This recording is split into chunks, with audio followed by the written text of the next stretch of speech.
Tulog ang katawan pero gising ang isipan. Gustong pumala, gustong gumalaw, pero hindi umaayon ang katawan. Ganito ang nararamdaman ng mga taong nakararanas ng tinatawag na sleep paralysis.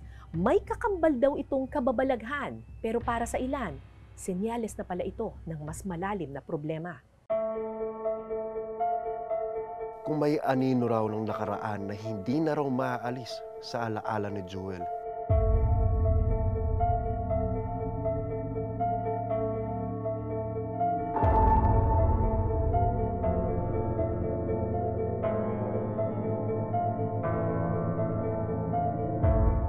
Ito raw ay ang madilim na sinapit niya sa kamay ng kanyang amain noong siya'y 16 na taong gulang pa lang. Sa stepfather ko po is namamolestya po kami.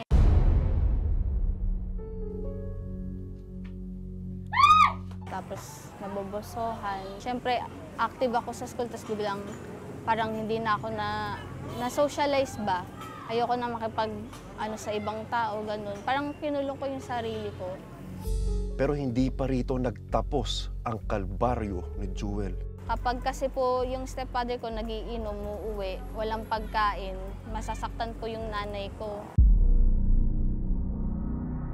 Nagkakaroon po kami ng sagutan. Sabi ko, wag niya sasaktan si mama, ipapabarangay ko siya. Yun po talaga yung times na barangayan kami.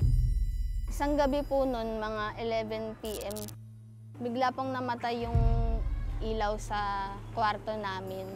Akala po namin brown out. Inopen po namin yung flashlight. Tapos nakita ko po yung stepfather ko, papaakyat na siya ng hagdan. Nung inilawan ko yung hagdan, may dala po siyang kutsilyo. Tay! Anong ginagawa mo? Tay! Lasing po siya. Sobrang bilis po ng pangyayari. Nakaakyat po yung stepfather ko. Yun na po, na ginawa niya na po yung krimen sa nanay ko.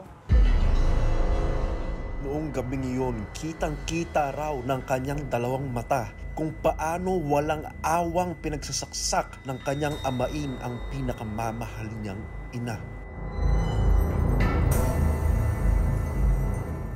Swerte na lang ni Joel na siya ay nakatakas sa kamay ng kanyang amain noong gabing iyon. That time po, 8 months pa lang yung baby ko. So, hinawakan ko po yung baby ko. Tapos yung sumunod sa akin na kapatid kong babae din, siya yung pumalit sa pagharang ng hagdanan.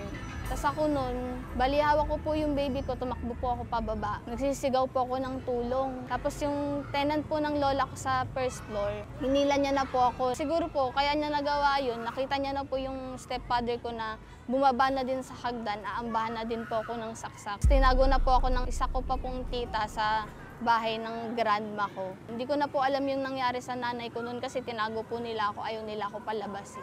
So, yung mga time na po na mag-aalauna na po ng madaling araw, yun na nga po, sinabi sa akin na wala na daw po yung nanay ko. Higit sa 20 saksak ang tinamo ng kanyang ina. Naitakbo naman sa ospital ang ina ni Joel na si Catherine, pero dahil sa tindi ng natamong pinsala ay binawi nito ng buhay. Galit na galit po ako sa stepfather ko. Hindi ko siya mapapatawad. Parang napalitan na din po yung pananaw ko noon na gusto kong mabuhay para gantihan ko yung lalaking yun. Simula nang nangyari ang tila kambal na unos sa buhay ni Joel, parang anino rin daw na inahabol siya nito hanggang sa kanyang pagtulog. Hindi rin po ako makatulog nun. Hindi ko po talaga matanggap na biglang ganun na wala na po yung nanay namin.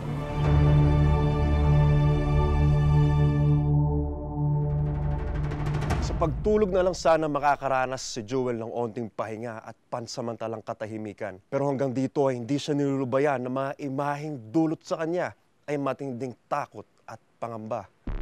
Yung mga worst po, yung may pinapatay po or may mamamatay. May mga panaginip po ako na ang daming ahas sa paligid ko. Minsan duguan yung kamay ko. Itong senaryo na to, itong figure na to, ilang beses siya bumalik sa panaginip? Isang beses lang po. Pero yung lugar po, 2 beses na. Nakatayo po ako sa isang dark area. Tapos may nag-growl sa akin. Pagtas nung growl, napatingin ako, may tumalo na sa akin para sakalin ako.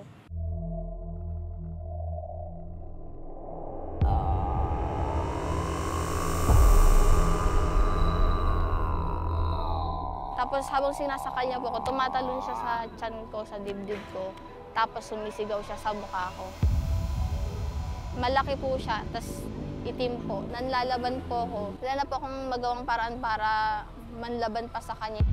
Pinilit ko talagang magalaw yung kamay ko. Hinawakan ko siya sa mukha. Hindi ko na po alam gagawin ko nun. Inano ko na lang po yung krus sa noo niya. Tapos parang nasaktan siya na sumigaw-sigaw siya sa akin. Na, ang sakit sa tenga nung sigaw niya na hanggang sa nagising na lang po ako yun.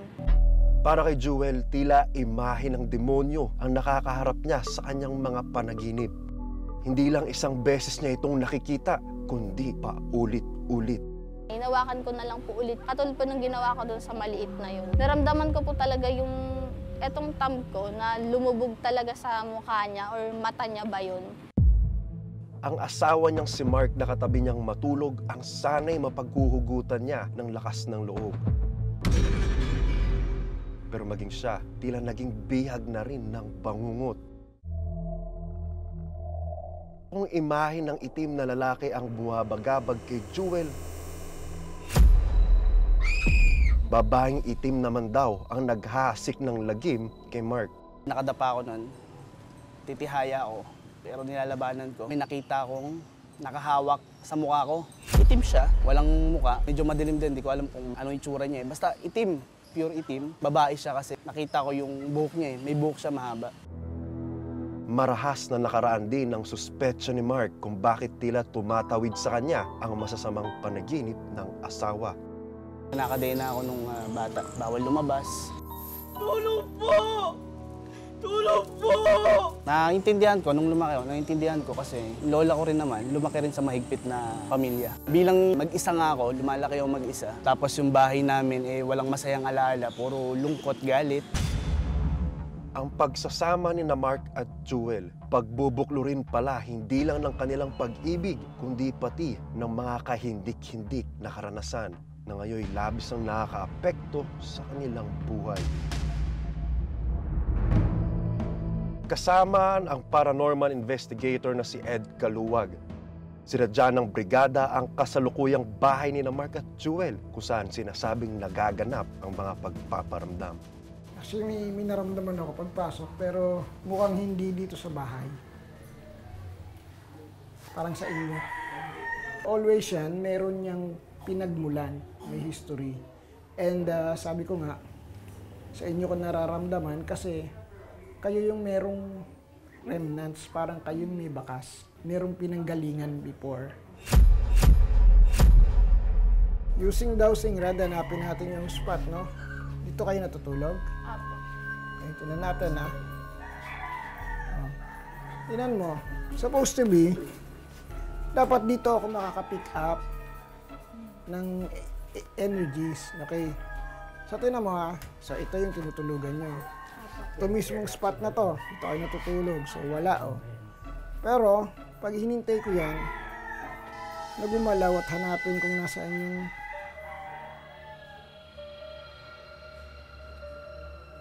saan tinuturo kayo eh. Te, lipat ka nga doon. Sir, lipat kayo doon. So, para lang tingnan natin, ano. Kasi, nung nandito ako, dito yung turo niya kasi nandito kayo. So, balik ta rin natin ngayon. Dito naman ako. From here, oh. Ito din yung direction na tinuturo. Ibig sabihin, yung merong energies na hindi sa inyo is kayo. Sabihin, kayo yung may encounter with an entities. Sir, pakaganon yung kamay. Yan lang ha. Para lang ma-prove natin. Pag tinapat ko sa kamay mo, magkocross siya. Sabihin, ito yung ano eh. O, tinan mo naman. Kuya, yung kamay ko yung gagamitin ko. Tinan mo. Ramdam mo may force? Opo. O. Maramdaman ko. Parang magnet. Diba? O. Tinutulok yung kamay ko. Sabihin, hindi yung bahay. Ganun naman kami. Tingnan mo bang safe na pakaramdam.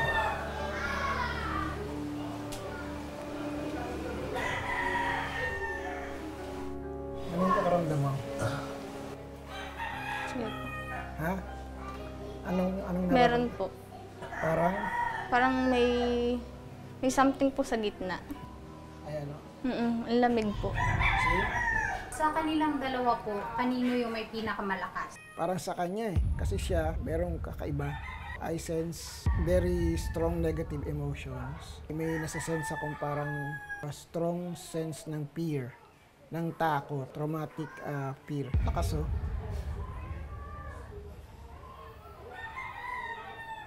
Okay. Ramdam mo, te? Okay, from here. Pumunta rin kami sa bahay ng lola ni Jewel. Maaari rin daw kasing narito ang hinahanap naming punot dulo ng mga nararanasan ng mag-asawa.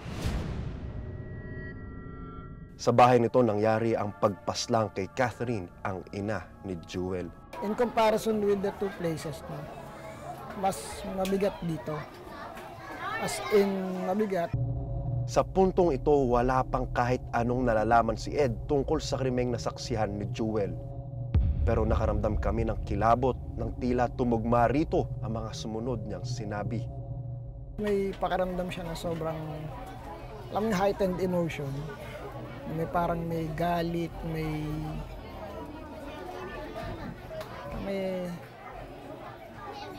bahid ng dugo. Or something like, parang merong may violence. Pakaramdam na parang may nagtatalo tapos merong magulo. May spilling of blood. Parang something like that. Yung ganun yung pakaramdam kasi naiiba yung pakaramdam ng katawan ko. From here, ito, parang masakit.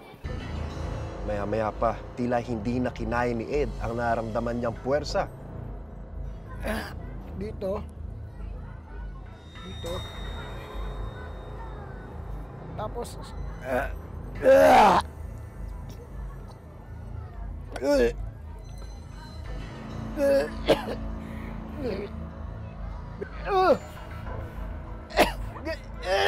ganun na yung reaction niya. Last reaction. Out na ako, kuya.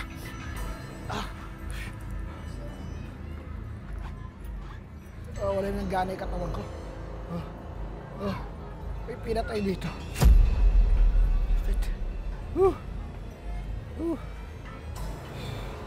Dito nanggaling yung ano ni ate.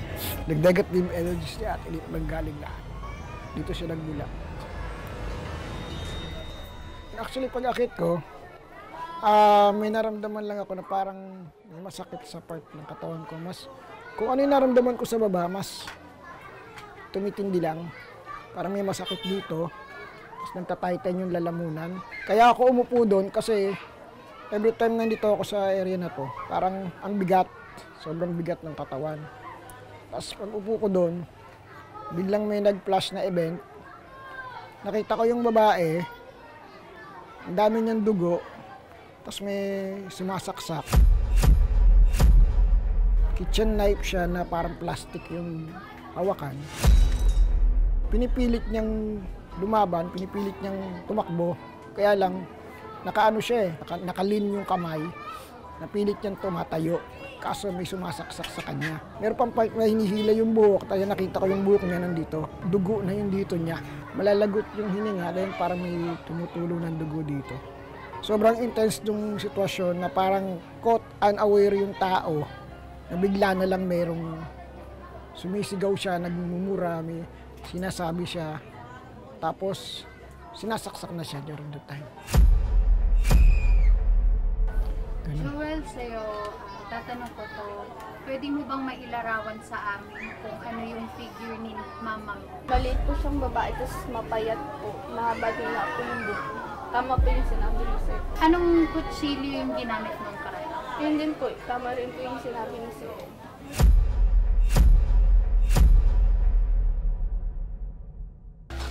Sinibukan ni Ed na makausap ang ina ni Jewel sa pamamagitan ng ghost box. Isang application na ginagamit para makausap ang mga kaluluwa sa kabilang buhay. Ayon kasi kay Jewel, ay hindi niya nailigtas ang kanyang ina. Pumasok yung nanay ko na, yung nightmare na po siguro yun. Hindi na po siya nagsimula sa sleep paralysis po. Yun. Sinabi nga po sa akin ng nanay ko na bakit mo ako iniwan. Nag-isip-isip, bakit ganun? Iniwan ko ba talaga si mama? Ginawa ko lang naman nun para humingi ng tulong. Pwede bang iparinig mo sa amin yung boses mo kung hindi ka makipag-usap? Hawak mo. Ikaw magamit. Catherine? Kat? May gusto ka bang sabihin? Alam kong narito ka ngayon. Pwede mo ba kaming kausapin? Kat? Sagutin mo kami. Ma. Sa huling pagkakataon, Kat, pwede mo bang kausapin ng anak mo? Meron ba tayong gamit dito na sa kanya? Kahit ano po. Try ko lang po na makanik.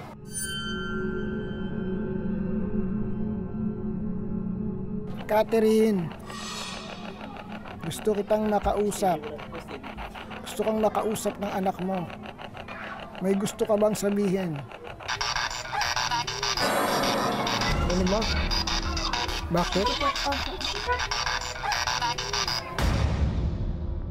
Kung naalala mo po ba yung ganito? Naalala mo yung tinanong kita kung anong gusto mong birthday cake. Sabi mo yung Black Forest na yung flavor. Kahit wala akong pera, binilan kita. Tatandaan mo pa ba yun? Hindi po. Iba yung sinabi niya. Sino po? Iba yung sinabi ng mama mo. Parang sumigaw siya. Sabi niya totoo ba to? Na sabi niya kasi, umalis na kayo, wala kayong nagawa, wala kayong ginawa. Ayon kay Ed, ayaw makipag-usap ni Catherine sa kanyang anak na si Jewel. Minarapat na lang ng aming team na huwag nang pilitin ang sinasabing kaluluwa niya sa kabilang buhay. Ma, sorry kasi hindi ko din alam yung gagawin ko that time. Noon ako yung anak ko.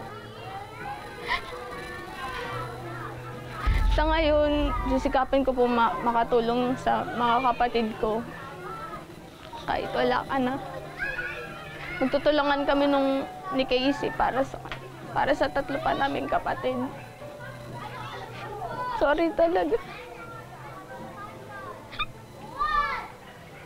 May gusto ka bang sabihin? Alam ko, kahit ayaw mo makapag-usap sa akin, alam ko nasa magandang lugar ka na ngayon. Gabayan mo lang kami. Miss ka na namin.